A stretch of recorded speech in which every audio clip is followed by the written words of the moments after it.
Ready to unlock the secrets behind skyrocketing your Shopify sales through the power of Facebook Pixel? First, log into your Shopify admin panel. This is your central hub for managing your online store. On the left-hand side, find and click on the Sales Channels option to expand it. After clicking on the Sales Channel option, click the Online Store option. Now, navigate towards the bottom and click on Preferences under the Online Store option. Scroll down until you see the Facebook Pixel section. This is where the magic happens.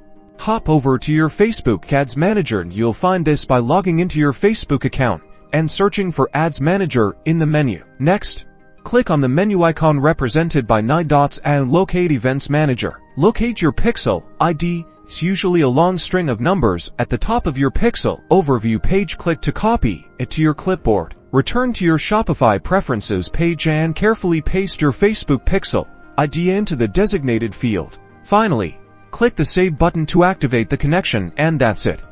Your Facebook Pixel is now connected to your Shopify store. Now you're ready to track customer behavior, optimize your ad campaigns, and boost your conversion rates like never before. So get ready to skyrocket your sales.